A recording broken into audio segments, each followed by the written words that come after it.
October 18, Buksideng, dito na tayo, magkalmusal na tayo. Kagising lang sa mga palahubog ka. Dito. Dito tayo sa Arayat, Pampanga, Buksideng. Nag-birthday kahapon, no? Si Kyoboy RC, Buksideng. 23 years old. Ayan. Ang ulo ng camping. Ito. Ano mo? Ay, humba pala yan, humba. Sabaw ng camping. At ito pa, marami pa. Ayan o. Barbecue. Meron pa na. Ayan po.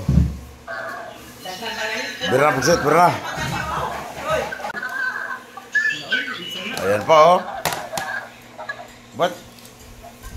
Malamig? Ilabas at siya. Di apa wato ni Sugba Unda? Oh, ayan po. Pagsit tayo. Ganit yan, di mapanikabo. Ha? Nitip na ito naman ako. Nitip mo. Kung mga kabukong ano?